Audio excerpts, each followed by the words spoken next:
Estamos ante una situación de emergencia. Desde el Ayuntamiento hemos tomado medidas preventivas y seguiremos los criterios establecidos por el Gobierno vasco.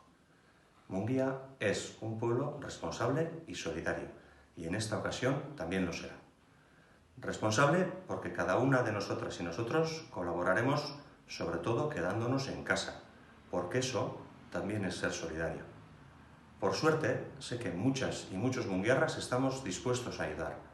Esta ayuda tiene que llevarse a cabo de una forma organizada y coordinada por los servicios del Ayuntamiento, Osakidetza, Ertzaintza, Servicios Sociales y Protección Civil.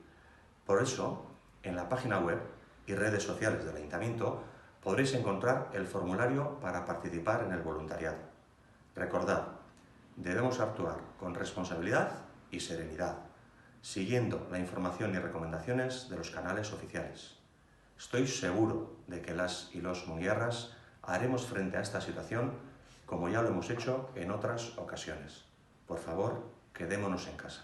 Eskerrik asko.